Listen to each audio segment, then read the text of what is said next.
Okay, so right here is Pinewood Cemetery, which is also known as Peninsula Cemetery, and it's one of Daytona Beach's earliest established burial grounds, because it was established in 1887. It is the final resting place for many of the city's earliest settlers and notable figures. And I've actually been locked in the cemetery in 2023. And recently, just in 2026, there's been an active cleanup effort in the cemetery to restore it, because it was an old, abandoned, junky cemetery before.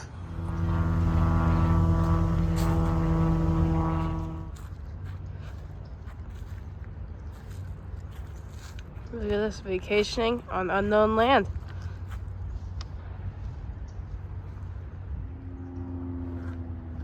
Look at this nice live oak tree. And I only knew that because my grandmother told me. Look at this in the effort on the Pinewood cleanup. Might try to put the stone back. So this is the thing. There's 7 thingies here, the sarcophagus of the Doherty family, but there's only 6 names on the stone. So I'm wondering if the guy who died last, he was only one and no one put his name on the stone, or what. So right here is a Michael sarcophagus with nothing on it.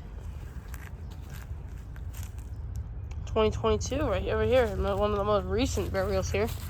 But I want to know if there's something on the other side. Yeah, nothing. Just, I don't even know why it's here. Look at this one. This one has like a house.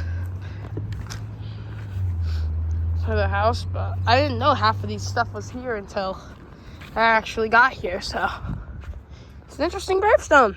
So this is one of the only private mausoleums in the cemetery. Here it's in the very back corner, right by this U-Haul place and this area around near the Bergnoy Monument.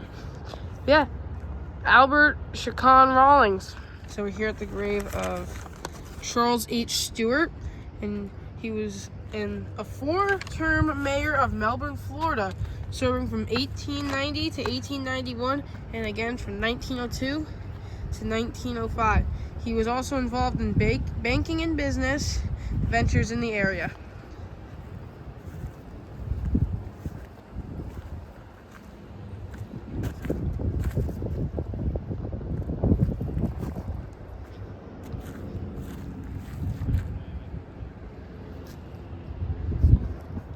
So this is the grave of Summer Hale Gove.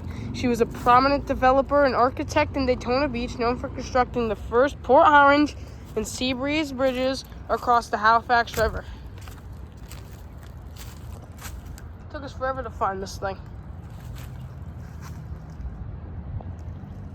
So this is the grave here of Charles Grover Burgoyne.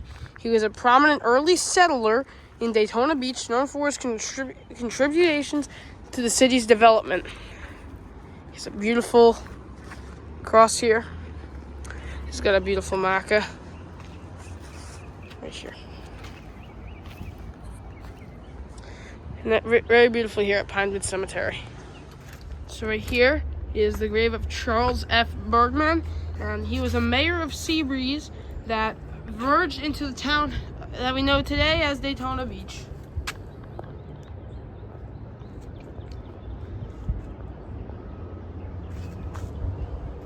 So right up here is the grave of Charles Doherty. He was an American politician who served in the Florida House of Representatives, the Florida Senate, and the U.S. House of Representatives. And he was a member. Okay, so this is the grave of John W. Smith. He was a Canadian settler who purchased the land for Pinewood Cemetery and later established the cemetery. And his daughter, Elena Beatrice, was the first person to be buried in the cemetery. And Elena is right here. So we're here at Daytona Memorial Park. This is a historic cemetery located in Daytona Beach, Florida, serving as the final resting place for generations of local residents and notable figures of the region. Established in the early 20th century, the cemetery reflects the growth of Daytona Beach and includes graves of the community leaders, veterans, athletes, and pioneers connected to the city's history. Today, Daytona Memorial Park remains an important cultural and historical landmark preserving the stories and heritage of Florida's most iconic coastal community. So this right up here is the grave of one of NASCAR's earliest and most celebrated drivers, Fireball Roberts. He was known for his daring speed and charismatic personality on and off the track. A pioneer of stock car racing, he won numerous races in the 1950s and early 60s. He helped popularize NASCAR as a national sport, leaving a lasting legacy despite his career being tragically cut short by a racing accident.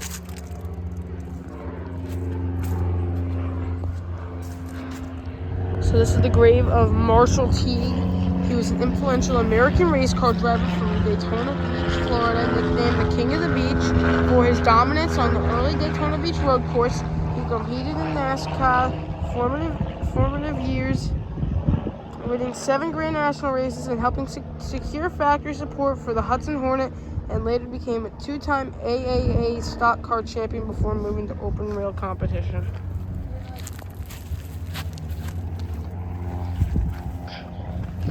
So this is the grave of Jack McLaren. He was an American professional football player who competed in the National Football League during the early years of the sport.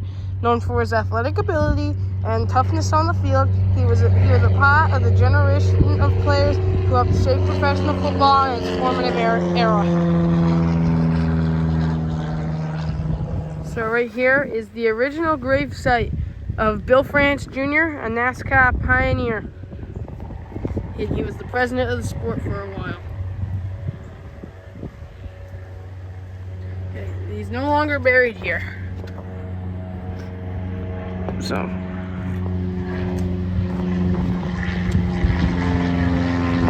Under Richie, it probably says France. So this is the grave of Bud Asher. He was an American football coach, civic leader, and longtime mentor in the sports who influenced athletes at every level, from youth leagues to professional ranks.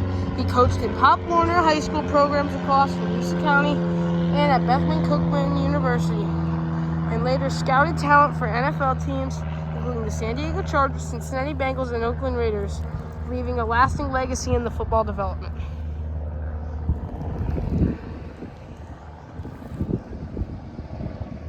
So this is the Loman Pet Cemetery here at Daytona Memorial Park. This section is significantly for the animal burial spaces and memorialization of the pets. It offers compassionate end-of-life options for animals with spaces for traditional burials, cremation memorials, and personalized ceremonies to honor beloved pets. Families can choose grave sites or memorial niches for their companions and create lasting tributes alongside their human loved ones. I'll show you around the thingy a little bit.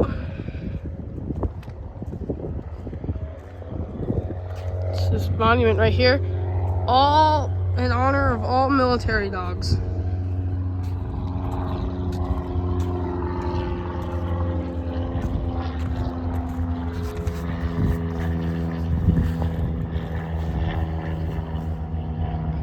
So this is the grave of David Schultz.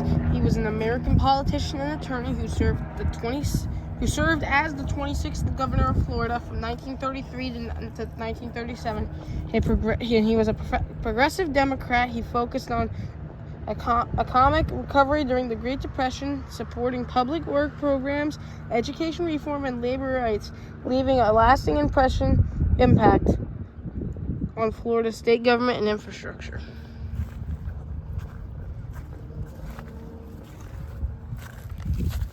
He's also the founder of the Elks.